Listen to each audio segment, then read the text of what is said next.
Aleluia, glória a Deus. Quero cumprimentar a todos com a graça e a paz do Senhor. Amém, meus irmãos?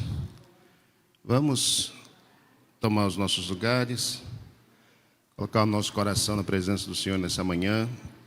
Hoje é domingo, é o primeiro domingo do mês de julho, mês de férias para muita gente, né? Então muita gente está feliz, tem um professor feliz ali, né? Como eu, por saber que pelo menos pelos próximos 30 dias a gente deve ter um pouco de sossego, né? De paz, entre aspas.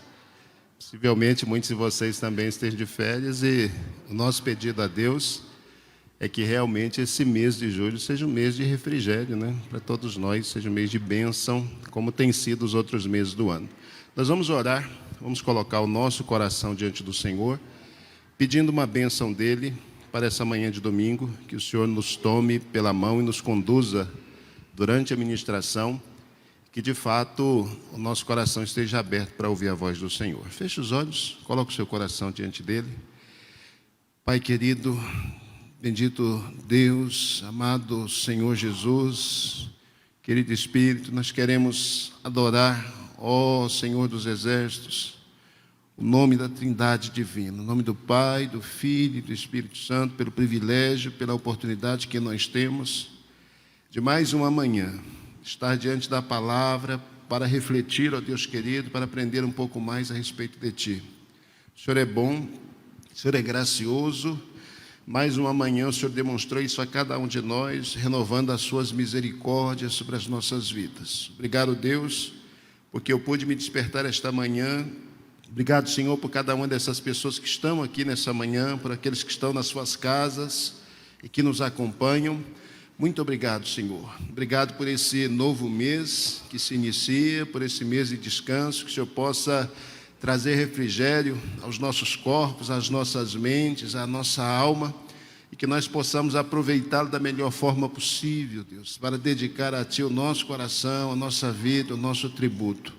Louvado seja o Teu nome, Paizinho Celestial, por cada obra que o Senhor tem realizado nas nossas vidas. Continua nos tomando pela mão e conduzindo.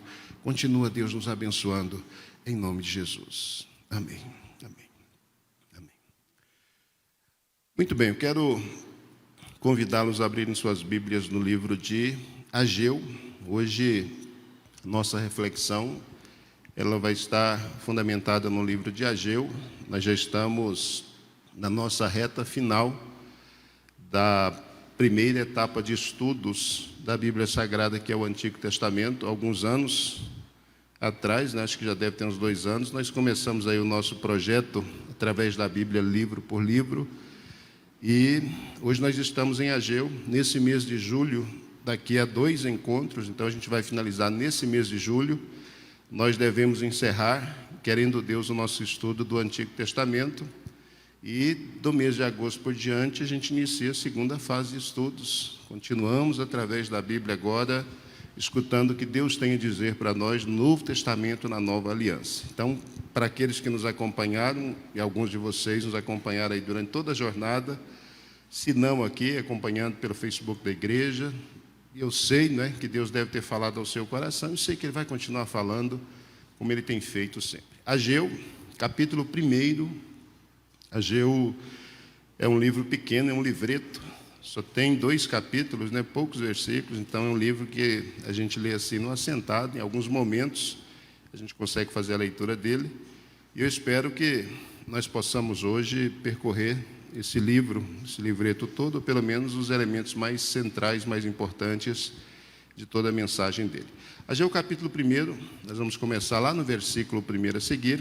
A palavra do Senhor diz o seguinte: no ano 2º do rei Dario, no 6º mês, no 1º dia do mês, veio a palavra do Senhor pelo ministério do profeta Ageu a Zorobabel, filho de Sealtiel, príncipe de Judá, e a Josué, filho de Josadaque, o sumo sacerdote, dizendo: assim fala o Senhor dos Exércitos, dizendo: este povo diz, não veio ainda o tempo em que a casa do Senhor deve ser edificada. Veio, pois, a palavra do Senhor pelo ministério do profeta Ageu, dizendo: é para vós tempo de habitardes nas vossas casas estucadas, e esta casa há de ficar deserta? Ora, pois, assim diz o Senhor dos Exércitos: aplicai o vosso coração aos vossos caminhos. Vamos parar por aqui.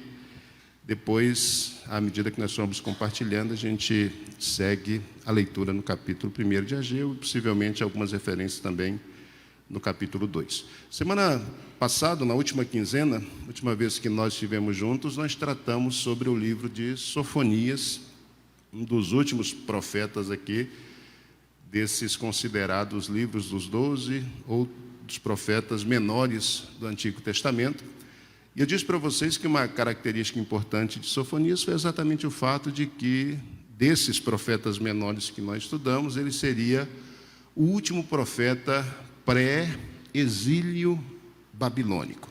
Então, Sofonias, e eu conversei bastante com vocês no último encontro, ele foi aquele que, da forma mais vívida possível, trouxe da parte de Deus a mensagem de que o povo seria levado para cativeiro, dos estragos que o cativeiro haveria de causar ao povo de Judá, por causa da sua rebelião, por causa da dureza do seu coração, por ter desprezado inúmeras vezes a manifestação da misericórdia, da graça de Deus, que foi ofertada durante pelo menos uns 4 séculos, né? Deus chamou, Deus falou, Deus ofertou graça, perdão, misericórdia, restauração. Levantou profetas, como ele vai dizer nos livros de Esdras e Neemias, madrugando e falando ao povo, chamando a atenção desse povo, mas o coração se endureceu. E uma das falas que Sofonias trouxe ao povo de Judá, eles ainda não haviam sido levados ao cativeiro, é que a demonstração de que o juízo chegaria a eles é que o Senhor dos Exércitos, aquele que falava com o povo de Judá, ele iria derramar não apenas juízo sobre Judá, mas uma série de outros povos também participariam desse juízo de Deus. Entre esses povos estavam filisteus, entre esses povos, inclusive, estavam os ninivitas, né? A Síria tem toda uma fala específica lá em Sofonias para tratar da maneira com que Deus haveria de derramar o seu juízo sobre Nínive. E o que é extraordinário em relação a isso é que, apesar de Sofonias ter entregue a sua mensagem, ter simplesmente falado a respeito disso, os livros dos reis, particularmente o segundo dos reis e depois o segundo das crônicas, eles vão registrar de modo histórico o cumprimento fiel de cada uma das falas, de cada uma das palavras que os profetas haviam anunciado. Então, eles disseram que o povo seria levado cativo, eles disseram que os povos que viviam ao redor e que exerciam algum tipo de poder ou de domínio sobre Judá também seriam subjugados. E nós vimos fielmente a palavra do Senhor, a profecia se cumprindo, a profecia se materializando. Realmente se levantou, como Deus havia dito através de Abacuque, uma nação, um povo sem piedade, sem misericórdia, que serviu de vara de juízo da parte de Deus. E esse povo, então, cumpriu o desígnio do Senhor. Babilônios vieram, destruíram assírios, babilônios vieram, destruíram filisteus, babilônios vieram, destruíram egípcios, babilônios vieram, destruíram toda a resistência, destruíram todos os povos, todas as nações que supostamente tinham algum tipo de liberdade ou tinham algum tipo de influência direta ou indireta com Judá. E dentre esses povos que foram destruídos, Judá também, e nós já falamos disso em outros profetas, a partir de 3 levas, foi levado como cativo. Então, a palavra de Sofonias se cumpriu na íntegra, e uma das falas que nós trouxemos aqui é que, diferente de outros profetas, Sofonias foi aquele que conseguiu, numa só fala, através de uma só ministração, abrir aquilo que eu disse aqui, a janela do tempo, e olhar para o futuro, falar a respeito de um Israel presente e dizer: essas palavras que estou dizendo aqui, Deus vai cumpri-las, e isso é só um presságio daquilo que Deus haverá de realizar no futuro. Então, o grande e terrível dia do Senhor, esse dia final em que Deus vai chamar todos à prestação de contas e que de uma vez por todas vai estabelecer o seu reino, esse dia vai chegar. mas só para vocês ficarem alertados, avisados de que Deus vai cumprir a sua fala, tudo isso que eu profetizei vai se cumprir, e aí a gente sabe o que Sofonias diz de fato se cumpriu. O povo de Judá foi levado para o cativeiro, período do cativeiro, 70 anos, né? Então, um período de sofrimento, de angústia, um povo que ficou agora sem terra, um povo que ficou agora sem templo, um povo que não tinha mais identidade, um povo que só tinha a lei de Deus, que só tinha a fala, a palavra do Senhor, como elemento norteador da sua caminhada. Uma das coisas importantes em relação ao cativeiro babilônico, e à medida que a gente vai estudando, a gente descobre isso, né? Aquilo que é muito conhecido na época de Jesus, que são as chamadas sinagogas. Essas sinagogas elas vão surgir exatamente nesse contexto de cativeiro babilônico, porque uma vez que o povo já não tem mais terra, uma vez que eles já não possuem mais templo, onde eles possam oferecer os seus sacrifícios, o ministério levítico, particularmente o ministério do ensino, acaba desaparecendo também, porque era nesse contexto do templo em que as pessoas eram instruídas, eram ensinadas. Então, a única maneira de manter a identidade desse povo, nesse novo contexto, que é o contexto de cativeiro babilônico, é se reunindo em pequenos grupos em torno da palavra para estudar. E aí talvez a gente comece a perceber o apreço que judeus passam a dar daí por diante à palavra de Deus. Agora sim, agora o que os profetas no passado haviam dito, essas coisas começam a ter valor, essas coisas começam a ter importância.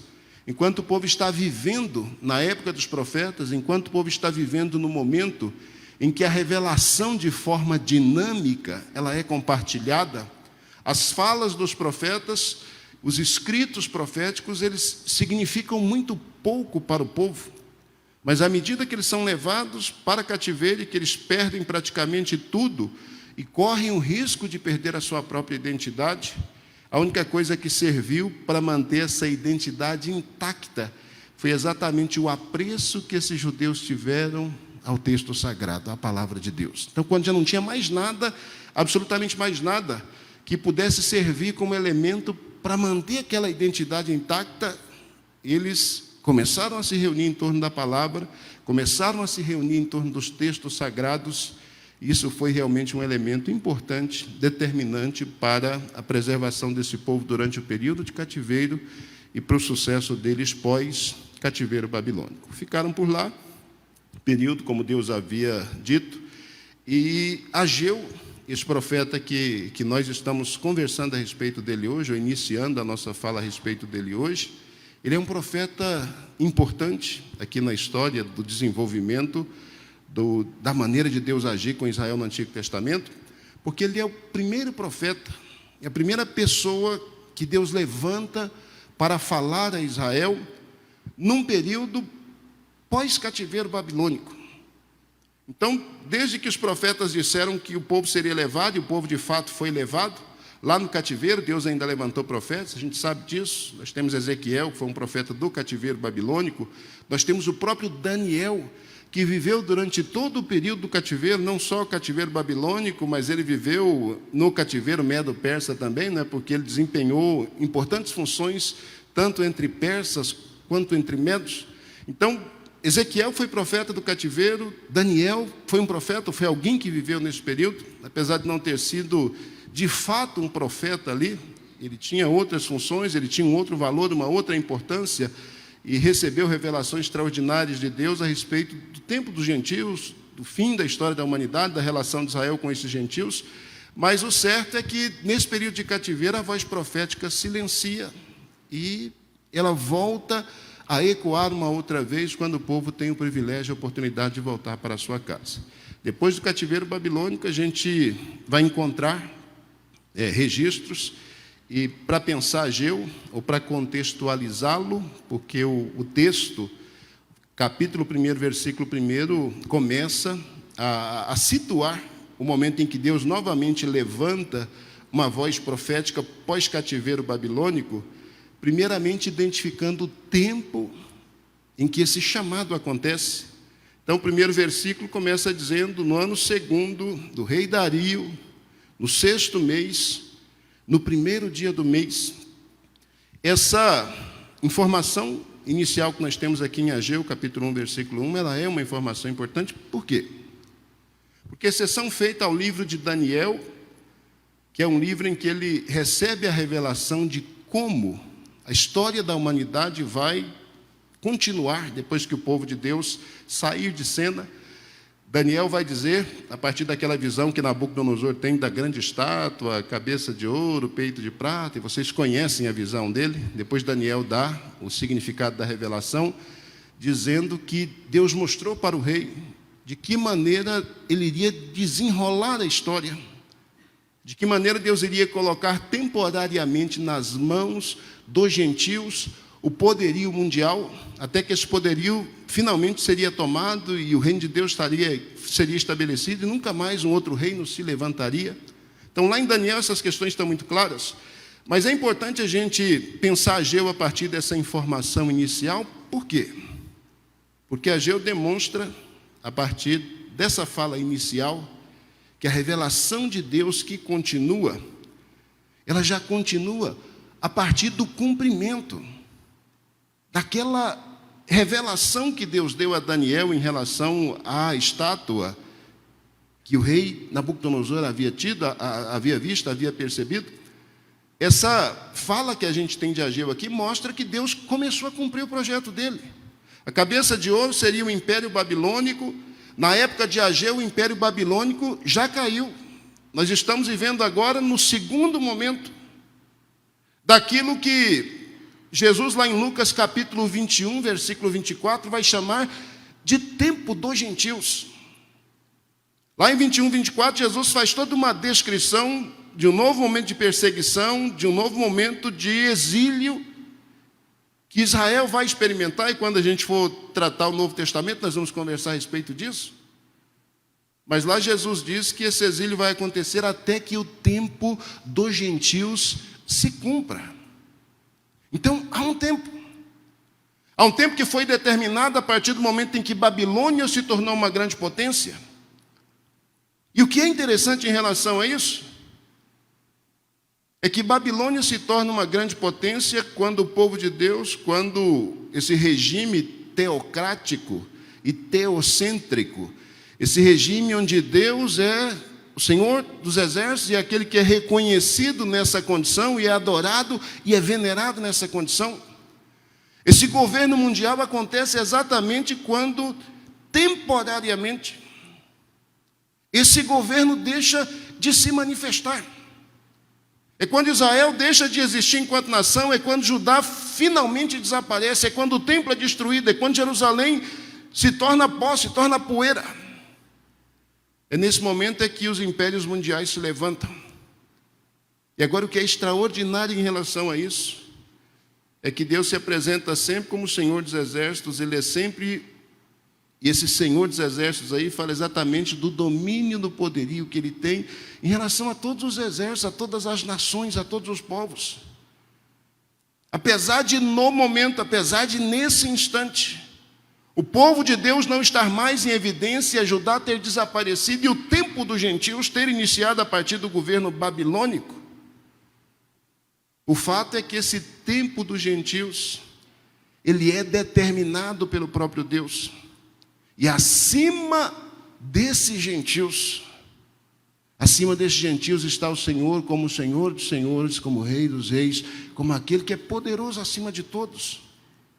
É tão extraordinário, mas tão extraordinário isso, que no caso das duas grandes potências, no caso de Babilônia e depois no caso dos medo-persas, dois grandes representantes desses governos, Nabucodonosor no primeiro momento, capítulo 3 de Daniel, e depois Dario, capítulo 6 do livro de Daniel. É tão séria essa questão de que o Senhor reina, que depois que os meninos lá no capítulo 3 foram jogados na fornalha de fogo e não se queimaram, Nabucodonosor escreveu um edito, uma carta, dizendo que quem blasfemasse do Deus de Sadraque, de Mesaque e de Abednego, porque ele reconheceu que não existe Deus como aquele que seria capaz de livrar alguém da fornalha de fogo. Quem no seu reino blasfemasse do Deus de Sadraque, de Mesaque e Abednego deveria ser morto, a sua casa deveria ser destruída, tudo que ele tivesse deveria ser arruinado. Nabucodonosor, o rei dos reis, Nabucodonosor, o cabeça desse novo momento, desse governo dos gentios que começa. Ele escreve uma carta declarando: não há outro Deus maior do que esse. Dario, depois que Daniel é livre da cova dos leões, faz a mesma coisa. Escreve uma carta dizendo: no meu reino todo mundo tem que temer e tem que tremer diante do Deus de Daniel. O cabra é bom mesmo. Não tem Deus que pode livrar da cova, da boca do leão, e esse Deus livrou. No meu reino todos devem reconhecê-lo como aquilo que ele efetivamente é. Então, apesar de o tempo dos gentios ter o seu start, vamos dizer que nesse momento aí o cronômetro de Deus, ele é acionado no momento em que Babilônia se torna grande potência. Apesar do cronômetro de Deus relacionado ao tempo dos gentios, ele ter sido acionado nesse momento, as duas grandes representações, os dois grandes imperadores, as duas grandes cabeças desse grande sistema, eles são obrigados a reconhecer que o céu reina, que o Senhor está acima de todos os reis e que eles estão na condição que estão por causa da autorização, por causa da bênção, por causa da permissão dele. Fantástico isso, gente. Extraordinário isso. Mas é exatamente isso que acontece. Então, quando a profecia ela é iniciada, sendo datada aqui a partir de um reinado, do reinado de um pagão, né? Dario, o rei. O que a gente percebe aqui é exatamente isso. O tempo dos gentios, que havia sido profetizado, esse tempo já iniciou. E o agir de Deus, o mover de Deus, o trabalhar de Deus agora, acontece exatamente nesse tempo, acontece exatamente nesse período. Não são todos os profetas que datam as suas mensagens, mas se você prestou atenção em algumas leituras que nós fomos fazendo aqui durante a caminhada, você percebeu que os profetas sempre datavam as suas mensagens a partir de um rei. É o ano da morte do rei Uzias, é o rei Jeroboão, é o rei Ezequias. Então o profeta sempre datava o início do seu ministério a partir da vida de um rei de Judá, de um rei de Israel. E por que eles faziam isso? Porque esse é o tempo em que o domínio ainda está nas mãos de Deus, não é? Ele é o dominador, é o Senhor absoluto, e a história da revelação acontece debaixo desse domínio. Agora, a partir de Ageu por diante, a gente percebe isso. Há um reconhecimento de que ele ainda é soberano. Ele é o Senhor dos exércitos, ele é aquele que está acima e que está além de todas as coisas. Inclusive, no versículo 2, ele é discriminado nessa condição. Ele é o Senhor dos exércitos, ele é o Senhor de todos os povos. Mas é exatamente o Senhor dos exércitos que coloca o seu povo agora debaixo dessa condição em que eles se encontram sob o governo dos gentios, até que de uma vez por todas o tempo dos gentios cesse, o reino seja devolvido novamente para o povo de Deus e seja estabelecido de uma vez por todas através de um descendente de Davi. Então essa é a lógica, essa é a dinâmica toda. Ageu é chamado para profetizar. A profecia dele deve acontecer mais ou menos no ano de 520 a.C.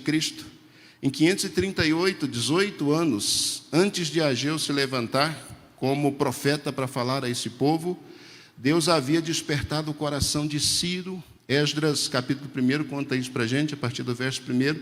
Ciro deu uma ordem, o Império Babilônico caiu, o Império Medo-Persa assumiu. Ciro deu uma ordem a todos os povos que voltassem para suas terras e que reconstruíssem os templos dos seus deuses.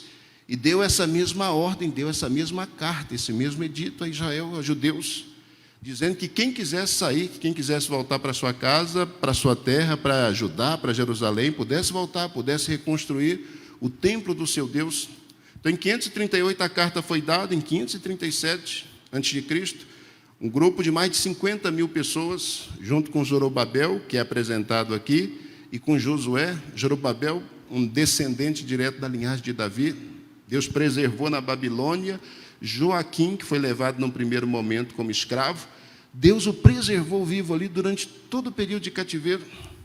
Ele teve descendentes ali, desses descendentes que nasceram no período do cativeiro, a gente tem alguém que é levado de volta, que é enviado de volta para reconstruir Judá, para reconstruir o templo.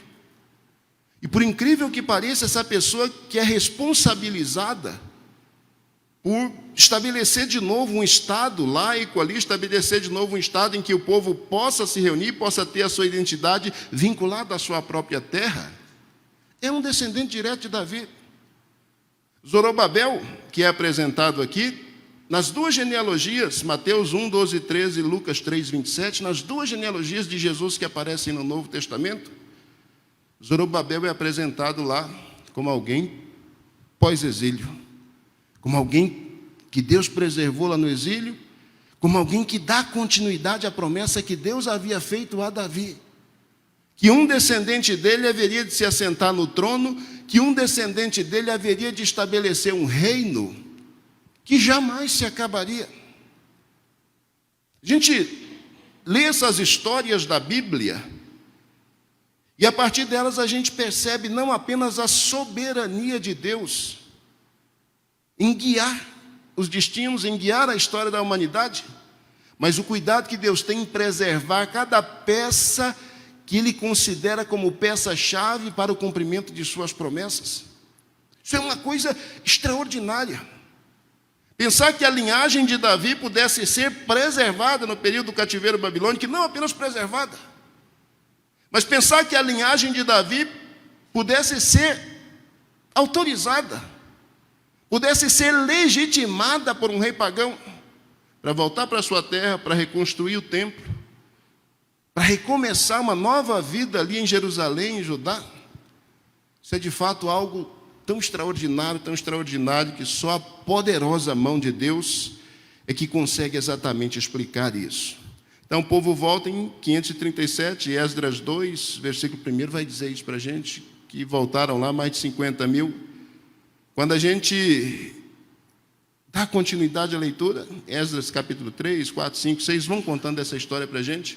O povo chega em 537, a primeira coisa que fazem é edificar um altar, oferecer sacrifícios.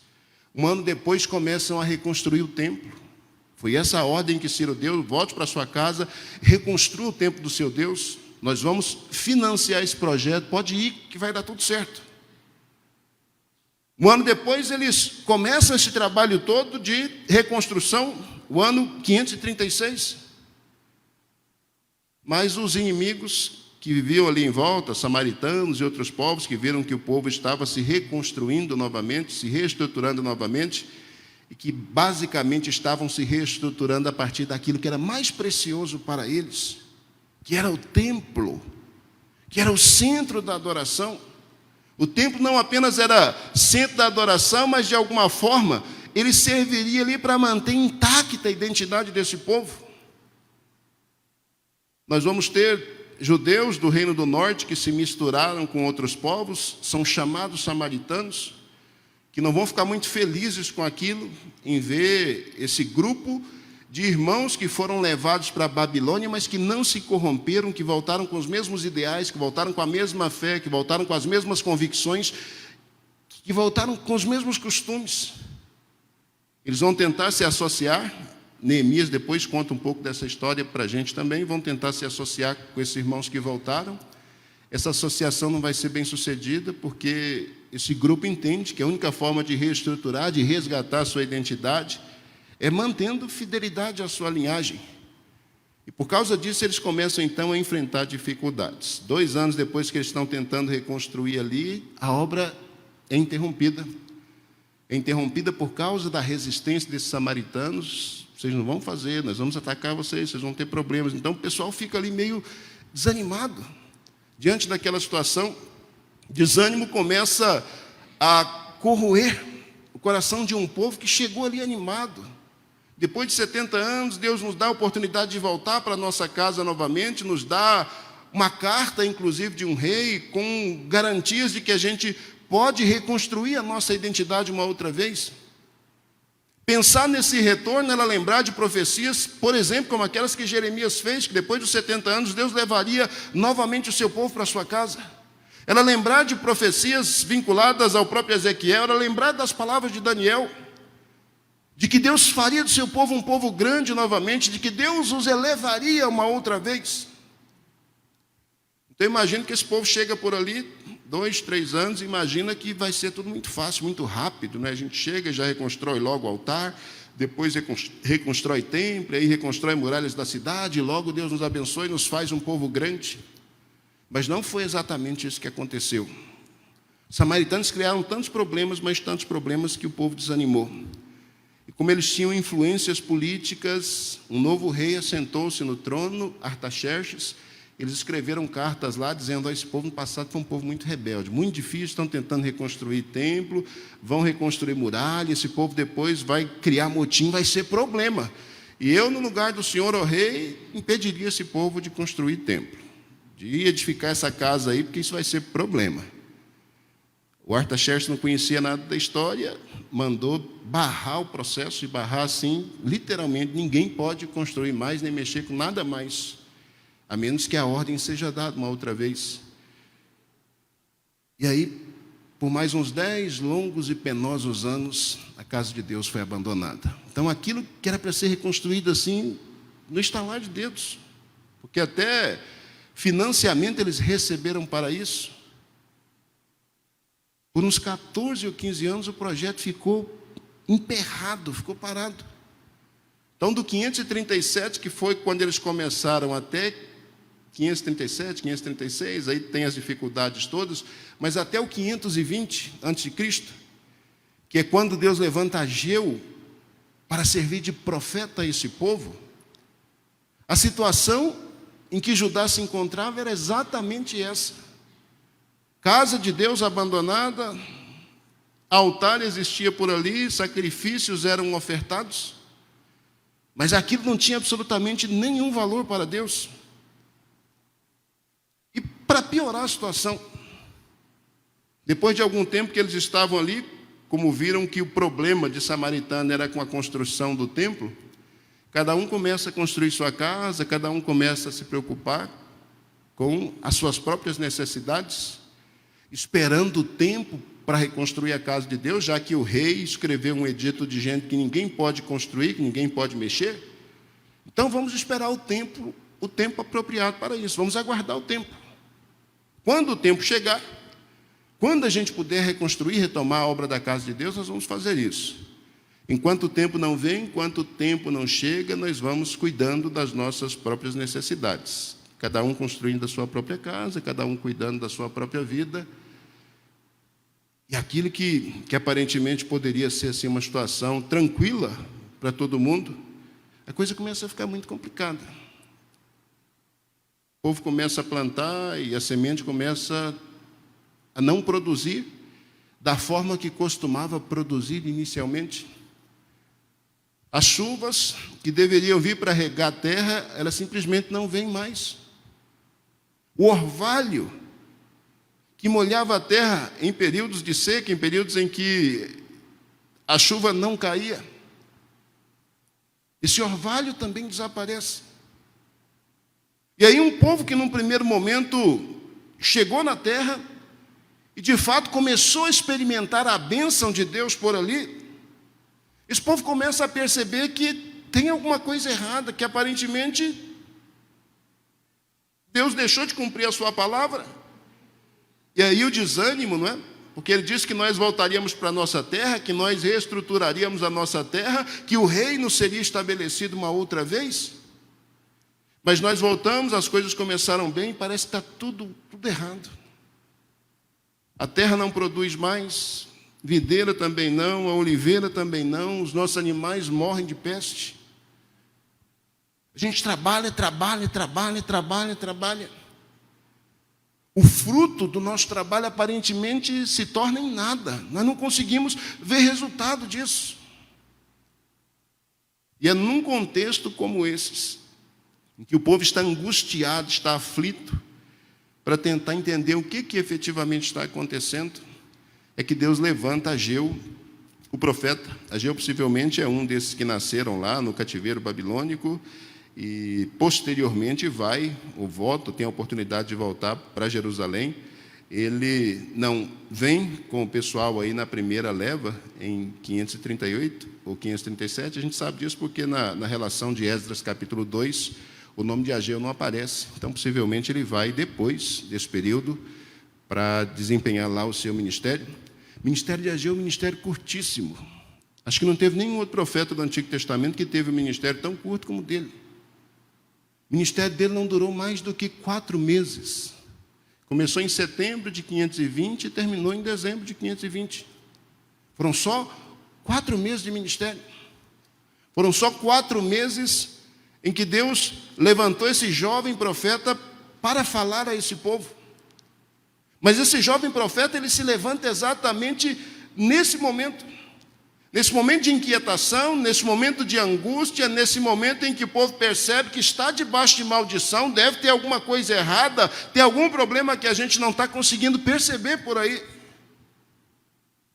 Esse tempo de profundo desânimo, é num tempo como esse que a Bíblia diz que a palavra do Senhor vem pelo ministério, pela mão, a gente já falou disso outras vezes, né, de Ageu, e ela vem aos 2 grandes líderes, a Zorobabel, o príncipe de Judá, ele é descrito aí nessa condição, e a Josué, que é da linhagem sacerdotal, o sumo sacerdote.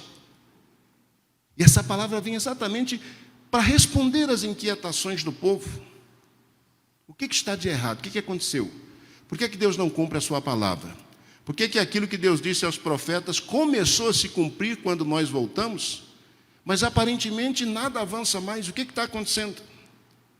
E aí o profeta é levantado exatamente para falar ao povo a respeito disso, né? Ele vai lá no versículo 2, assim fala o Senhor dos exércitos, dizendo... Olha como o povo é apresentado aqui. Em muitos lugares dos profetas, em outros lugares do Antigo Testamento, quando Deus trata do povo de Israel, Deus trata do povo de Israel como o meu povo. Mesmo que o povo esteja em pecado, em transgressão, geralmente Deus chama Israel de o meu povo. Agora aqui em Ageu, a maneira com que Deus manda o profeta entregar a mensagem é este povo. Este povo. Essa fala inicial do profeta já mostra que, apesar desse povo ter sido alvo da bênção de Deus, alvo do cumprimento inicial da promessa de Deus, a situação de miséria em que eles se encontram, e eles vivenciam uma situação de miséria, apesar de uma prosperidade inicial que tiveram, essa situação de miséria ele está diretamente relacionada ao fato de que eles abandonaram o seu Deus. Não abandonaram como fizeram em outros momentos do Antigo Testamento, se prostrando diante de outros deuses, adorando imagens, ou reverenciando outras supostas divindades. Mas eles se afastam do seu Deus, eles se distanciam do seu Deus a partir da indiferença, da frieza espiritual. Indiferença para com Deus é algo que o irrita tanto que numa das cartas lá do Apocalipse a gente tem uma fala assim, né? Eu queria que ou você fosse quente ou você fosse frio, que você se decidisse, eu sirvo a Deus ou não sirvo. Mas porque você fica nesse imbróglio todo aí, né? Você nem serve, nem deixa de servir, você nem declara que é de Deus e nem diz que não pertence a Ele. A fala de Jesus é, às vezes, dá vontade de vomitar você, de cuspir você, de jogar você fora. Essa é a situação que esse povo está vivendo. E a mensagem do profeta vem exatamente para chamar a atenção. Vocês estão se perguntando por que vocês estão nesse estado, nessa condição, vivendo essa miséria toda? Bom, a coisa começa por aí. A coisa começa porque já não há mais identidade entre o Deus de vocês e entre vocês. Este povo já não é mais o meu povo. Este povo aí já não se identifica mais comigo, eu já não consigo olhar para ele e percebê-lo o meu povo. Este povo diz, o que o povo diz? Que não veio o tempo, que o tempo de reconstruir a casa de Deus ainda não chegou.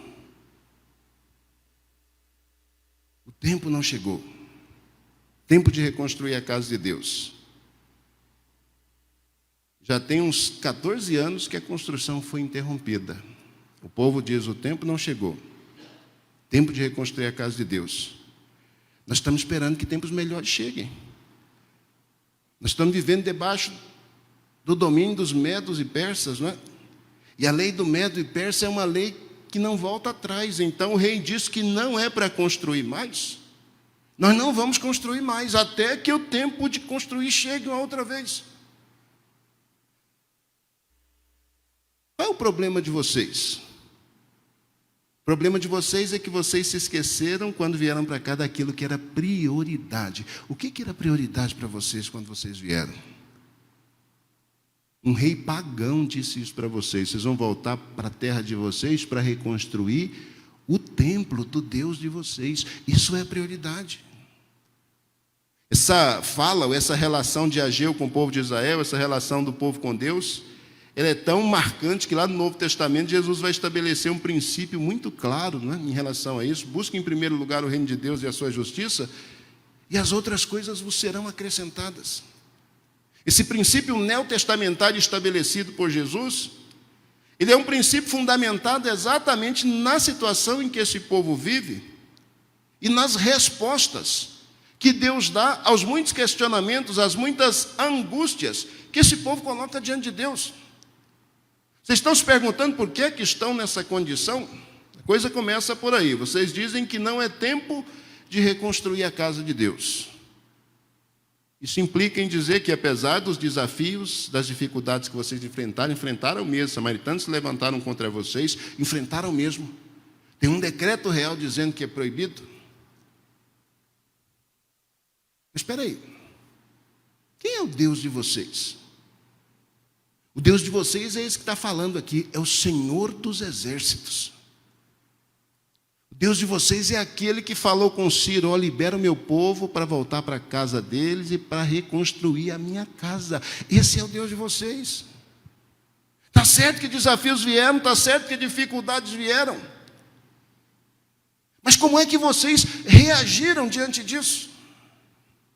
Nós às vezes achamos que diante de desafios, que diante de dificuldades, nós às vezes achamos que é justificável nós deixarmos o reino de Deus para segundo plano, nós deixarmos o reino de Deus para um outro tempo, para um outro momento.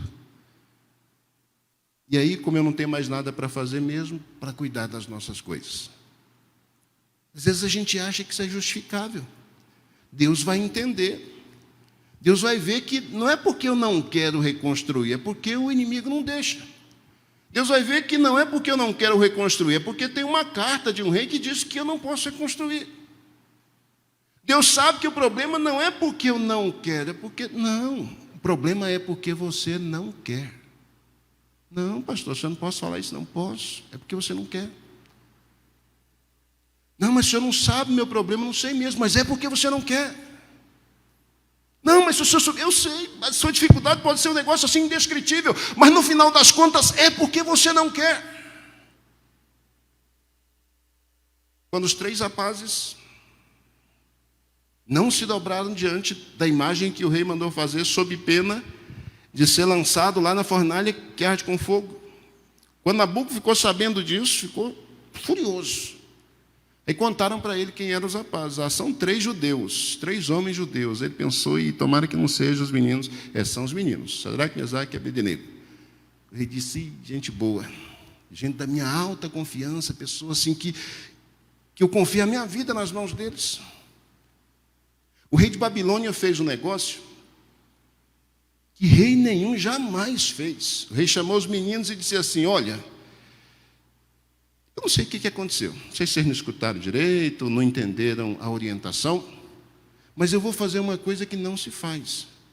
Eu vou mandar a banda tocar de novo, todos os instrumentos, uma outra vez, como eu fiz pela primeira vez. Olha a moral que esse povo de Deus tem diante de um rei pagão.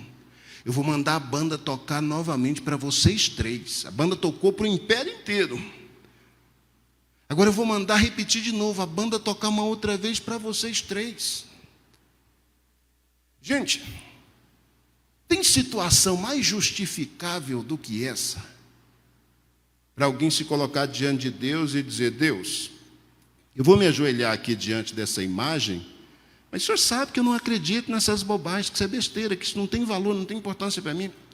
Mas eu vou me dobrar aqui diante dela só para eu escapar da morte, porque o rei já me ameaçou a segunda vez e disse que se eu não fizer isso, se nós não fizermos isso, nós seremos lançados na fornalha que arde com fogo. E o problema do Nabuco foi só desafiar os meninos, né? Disseram para eles: e aí eu quero ver quem é o Deus que pode livrar vocês da fornalha. Não seria justificável, gente? Se os meninos se dobrassem ali, nós tínhamos que ficar caladinhos. A gente não tinha essa de, mas porque não é crente, se fosse não se dobraria. Não, a gente tinha que ficar caladinho, caladinho, caladinho. Sabe por quê? Porque só quem passa por uma situação como essas e reage a uma situação como essa é que tem autoridade para julgar quem se dobra. Se você não está na situação, você não tem autoridade para fazer, porque você não sabe o que é passar pela situação. Então, se eles tivessem se dobrado ali, a gente tinha que ficar pianinho, caladinho, quietinho, e dizer: aleluia, salvaram-se as vidas. Mas o que esses meninos fizeram? Olharam para o rei e disseram: olha, rei, em relação a isso que o senhor está nos perguntando, não manda tocar de novo a banda não, porque o senhor vai perder o tempo do senhor. Nós não vamos nos dobrar diante da imagem que o senhor fez.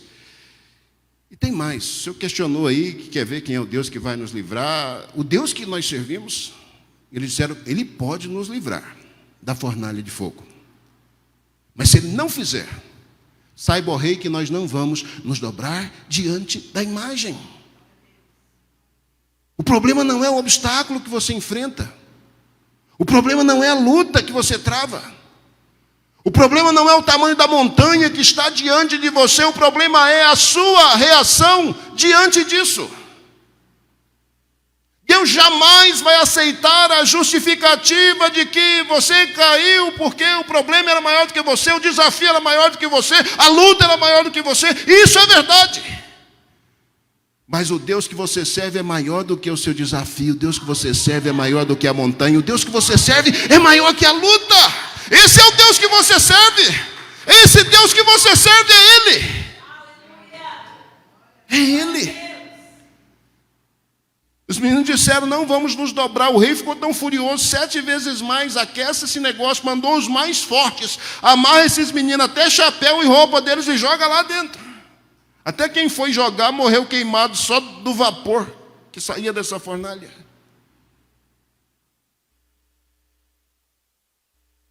Então dizer que não é tempo, não é tempo. Daniel, por que ele escapou lá da fornalha? Pastor, não sei, estava viajando, estava doente, não sei. Ele deu sorte, não é não, lá na frente ele caiu. Já idoso, o velho Daniel, passou a vida toda servindo a Deus, já é uma pessoa idosa, está passando já pelo 3º reino que domina o mundo. Uma pessoa importante na época de Dario, uma pessoa da alta confiança dele. Velhinho serviu a Deus a vida toda. Aparentemente passou por todas as batalhas, todos os entraves. Mas ele tem lá a experiência da cova. E por que ele é lançado na cova? Não é exatamente por uma situação semelhante a essa. Inveja, porque o homem teme a Deus, serve a Ele, não tem erro, não tem falha, então o jeito é tentá-lo colocar contra o seu Deus, e a gente sabe que ele não vai ficar contra ele mesmo. Fazem Dario, o ingênuo, assinar uma carta lá, um decreto, dizendo que em 30 dias ninguém pode orar, nem pedir nada a uma divindade qualquer, que não seja o próprio rei. Colocam Dario na condição de uma divindade, da divindade das divindades. E quando ele assina a carta, enviam a carta para Daniel. Ele é o primeiro a receber a primeira cópia. E a Bíblia diz que Daniel leu a carta. E depois que ele leu a carta, ele olhou no relógio, não tinha relógio na época ainda. 9 horas da manhã, está na hora de orar. Abriu a janela para o rumo de Jerusalém, orou, terminou as orações, foi cuidar da vida. Para meio-dia, está na hora de orar. Abriu as janelas em direção a Jerusalém, orou, e voltou para a atividade. 3 horas da tarde, abriu as portas em direção a Jerusalém e orou normalmente, naturalmente. Peraí, Daniel não tinha lido a carta? Tinha. Ele não viu qual era a regra, viu? Ele não sabia que a lei de Medo e Persa não volta atrás? Sabia.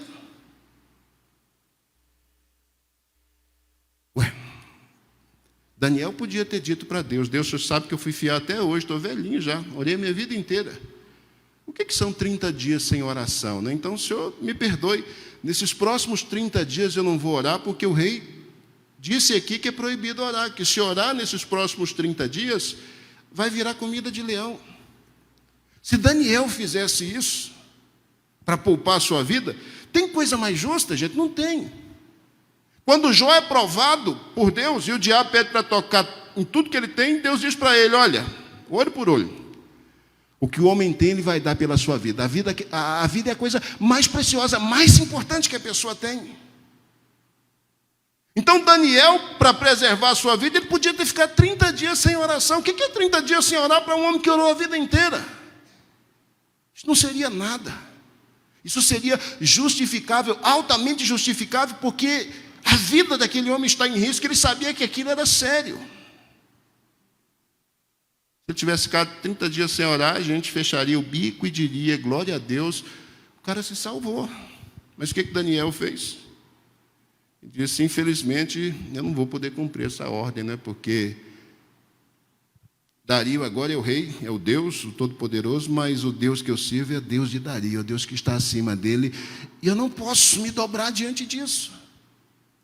Por que eu estou chamando a atenção a essas coisas, se eu estou falando aqui de Ageu? Primeiro porque Ageu e Daniel, essas mensagens estão diretamente relacionadas, e depois para mostrar para você que esse papo furado, de que não é tempo de fazer a obra de Deus, não é tempo de me dedicar ao serviço do Senhor, não é tempo de gastar minha vida fazendo trabalho de missões, não é tempo de assumir compromisso ou responsabilidade na minha igreja local. E aí você dá todas as justificativas, e algumas delas podem até ser justificativas plausíveis, como o caso dessas pessoas aqui.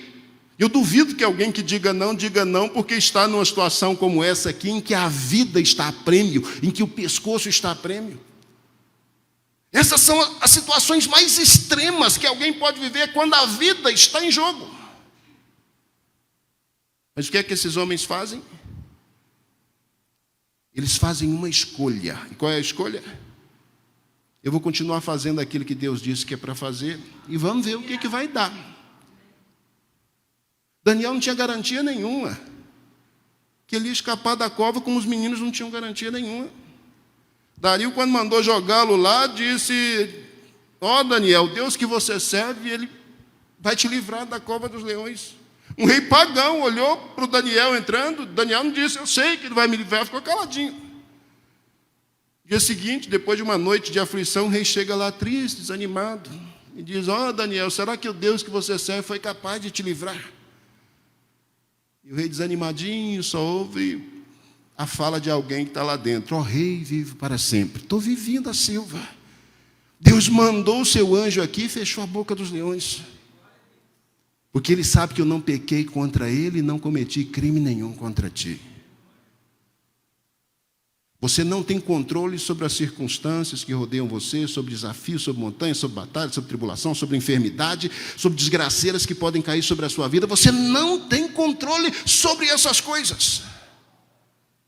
Mas uma coisa você não pode negar: você é livre para dizer sim ou não diante de quaisquer desafios que surjam diante de você. A desculpa ainda não é tempo é justificável com uma carta real.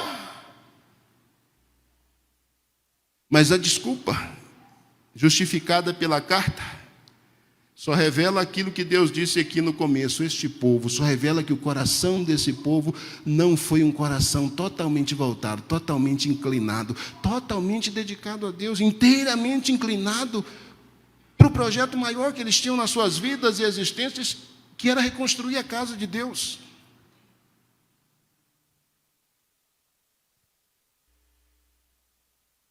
É isso que Ageu ensina para a gente nessa manhã. Tem tanta coisa. Eu disse que Ageu só tem 2 capítulos, né, que talvez a gente falaria sobre os 2, mas eu só tenho alguns minutos e eu vou finalizar no tempo que eu preciso finalizar. Mas a mensagem que a gente tem aqui no verso 2, ela resume todo o problema que esse povo tem. Do versículo 3 por diante, Deus vai chamar o povo a uma autorreflexão Refletir significa que a gente se inclina diante de um objeto e pensa a respeito dele. Agora, a autorreflexão é como se nós nos colocássemos como objeto da reflexão e começássemos a nos inclinar diante de nós mesmos para tentar entender as nossas ações. E é isso que Deus vai chamar a atenção ao povo de Israel aqui no capítulo 1. Aplique os corações de vocês aos caminhos de vocês. Vocês estão se perguntando por que eu estou nessa situação. Para pensar, para refletir. Olha para os caminhos de vocês, olha para as ações de vocês. Comecem a refletir a respeito disso. Pensem, tentem descobrir aí onde é que está o problema. Pensem, tentem descobrir. Por que ao invés de prosperidade, vocês estão vivenciando, estão experienciando na terra da promessa, como objetos da promessa de Deus? Por que ao invés de prosperidade, vocês estão debaixo de maldição? Parem para pensar, parem para refletir a respeito disso. Pensem nos caminhos de vocês. Vocês dizem que não é tempo de construir a minha casa, mas as casas de vocês estão arrumadinhas, não é? Tem casa aí que é admirável, parece uma mansão, é casa assim de granfino. Mas a casa de Deus está abandonada, está jogada. E aí ninguém entende. Por que é que planta muito, colhe pouco? Por que é que come e não se farta? Por que é que bebe e não se sacia? Por que que veste, mas ninguém se aquece? E por que que o salário que recebe não dá para nada? Ninguém percebe. Abre os olhos. Aplique o coração de vocês aos caminhos de vocês, pensem sobre isso. E aí no verso 8, Ageu faz um desafio ao povo: subam ao monte, tragam madeira, edifiquem a casa de Deus, e aí eu vou me agradar dessa casa, eu vou ser glorificado nela. Façam isso. E à medida que vocês fizerem isso, vocês vão perceber que as coisas vão mudar. E elas vão mudar de forma radical. É tão interessante que Ageu chama a atenção, o livro dele tem 4 mensagens, essa é a primeira mensagem que foi entregue, tem mais 3 mensagens lá no capítulo 2, que são descritas, mas eu vou terminar minha fala por aqui. Ageu chama a atenção, Ageu desafia. E o que é interessante é que Deus diz para o povo: depois que vocês fizerem isso que eu estou orientando vocês, aí eu vou estar com vocês. Aí eu vou permanecer no meio de vocês. Como eu disse para vocês, quando vocês saíram lá do Egito, que meu Espírito estaria sempre com vocês, que eu estaria sempre no meio de vocês. Vocês estão em dúvida, estão com medo de voltar a edificar a casa de Deus? Mas acreditem, tenham bom ânimo. É Deus quem está mandando, é Deus quem está ordenando reedificar a casa. Ele está no meio de vocês, se vocês simplesmente decidirem assumir uma condição de obediência. E aí no verso 14, do capítulo 1, a Escritura diz que o Senhor levantou o espírito de Zorobabel. A mensagem, o impacto do ministério de Ageu, dessa primeira fala, que foi uma fala que levou algum tempo a gente ler a mensagem. Parece que Ageu falou agora e o povo se converteu, mas uns 20 dias, 21 dias, foi o período aqui, desde que Ageu começou a falar, até o povo responder a ele. Então teve momentos ali para refletir, para pensar, para receber a mensagem de Deus. Verso 14, o Senhor levantou o espírito de Zorobabel, filho de Sealtiel, príncipe de Judá, e o espírito de Josué, filho de Josadaque, sumo sacerdote, e o espírito do resto de todo o povo. E vieram e trabalharam na casa do Senhor. Agora olha que coisa linda aqui no finalzinho, ó. E trabalharam na casa do Senhor, seu Deus. A mensagem começa dizendo, não meu povo, mas a mensagem começa dizendo, este povo. Depois do ministério de Ageu, Deus trabalhou de forma tão poderosa com aquelas palavras.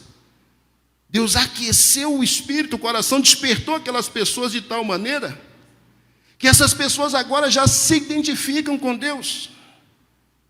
Eles vieram e trabalharam na casa do Senhor dos Exércitos, o seu Deus. E aí é dito no versículo 15 que foi o 24º dia do 6º mês. Então a mensagem foi anunciada no primeiro dia do 6º mês.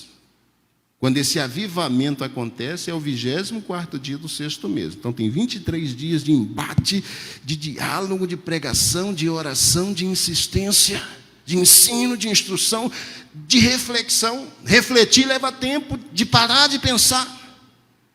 Mas o impacto foi tão poderoso que o povo experienciou isso. E começou a reconstruir.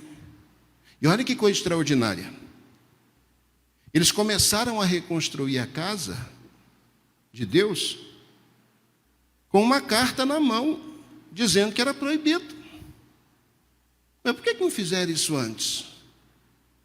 E a coisa é tão extraordinária que a Bíblia diz que nesse momento, enquanto o povo se converte aqui e decide reconstruir a casa e retoma os trabalhos, Artaxerxes morre, o rei que proibiu, Dario assume o trono, voltam a construir a casa, os inimigos de novo mandam carta dizendo, voltaram, só que é um outro rei que está lá. E o rei diz, mas por que eles estão reconstruindo? Um dedo duro diz, porque Ciro mandou. Ciro mandou, atrás da carta aí. Leram que Ciro tinha mandado. Aí o Dario diz, não, gente, eles vão reconstruir a casa e ninguém vai impedir. Eles vão reconstruir a casa e de agora por diante, ai de quem se levantar contra esse povo. Gente, esse povo aqui está diante do Senhor dos Exércitos, daquele que está acima de todo o domínio, aquele que está acima de todo o poder. Você e eu, nós servimos a esse Senhor dos Exércitos, a esse que está acima de todo o domínio, a esse que está acima de todo o poder, a esse que está acima de toda a autoridade. E toda vez que alguém ousar dar ouvidos à voz do Senhor e obedecer à sua palavra, a fala dele é essa que foi dada aqui no final do capítulo 1. Eu estou com vocês. Não foi isso que Jesus disse lá antes de partir? Vocês vão e preguem e eu faço uma promessa. Eu vou estar com vocês todos os dias, até o fim dos tempos. Então você pode fazer escolhas que você quiser. Se você quiser enterrar ministério, se você quiser nunca dar prioridade ao reino de Deus, você pode fazer isso. Você é livre para fazer.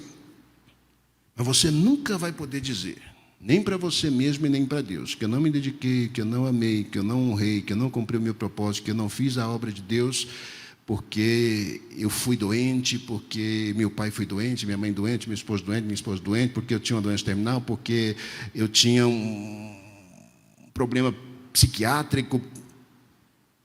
Você nunca vai poder dizer, jamais, que o que te impediu foi o problema. Problema você pode ter, ninguém a não ser você que sabe o problema que você tem. Agora você, diante do seu problema, do seu desafio, da sua dificuldade, você pode, e não só pode, mas você deve reagir. Se você se entrega, isso é reação. Se você se entrega, é reação. Se você diz não é tempo, é reação. Agora saiba que a sua reação tem consequências, não é? E a eternidade vai mostrar para a gente o quanto nós nos enganamos, tentando fugir do nosso compromisso, da nossa responsabilidade em nome de... E aí cada um nomeia o seu problema. Feche seus olhos. Quero orar com você. Quero pedir uma bênção de Deus pela sua vida nessa manhã. Deus é bom. E Ele sabe exatamente o que Ele quer falar, não é? Eu tinha tanta coisa para dizer... Mas Deus sabe exatamente o que Ele quer falar e sabe exatamente o que aqueles que vão escutar precisam ouvir. Eu sei que Deus me trouxe aqui para compartilhar a palavra, trouxe você aqui, ou faz com que você, que aí da sua casa, me escuta. Ele fez com que você pudesse ouvir essa palavra nessa manhã, porque certamente você precisa tomar uma atitude diante dEle. Pensa na sua vida. Pensa na prioridade que você tem dado ao reino de Deus. Se o reino de Deus não tem tido lugar de prioridade na sua agenda. Deus chama a sua atenção nesta manhã e diz para você: aplique o seu coração aos seus caminhos. Pense sobre isso, reflita sobre isso.